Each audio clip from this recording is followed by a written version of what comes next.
What's with England actually? It's obviously from in a very funny, light-hearted standpoint. At Lords, you didn't want to come to bat. Here, you didn't want to field after a point. You wanted to just walk away. How does it sit well with you that last 15, 20 minutes? Oh, if I'd have been India, I'd have done exactly that. I quite like the smile from Shubman on the balcony. This has been quite a good series in a way, but it got a bit hostile at Lords, and I guess today we'll probably make it a bit more hostile at the Oval. You're in your right to carry on batting. If you've batted for such a long period of time and you've had to wear a few and you've played and missed and Jofra Archer's, bowled a few bounces to you and you suddenly get to 85 and you're 15 away from your first century, you're allowed to stay out there and bat. I will say this, I think Harry Brook can just work on his front shoulder.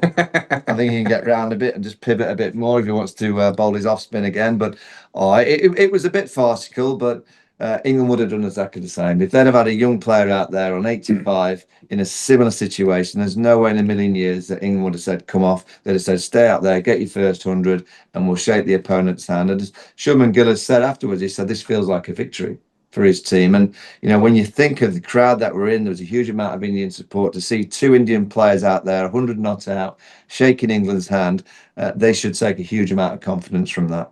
Look, there are a few tired bodies at the end. You got to understand from England's point of view, they'd feel it 140 overs. But this is definitely a moral victory for India. They were down and out at lunch. Hey, that's England's what England always say, moral victory. We're the moral victorious ones.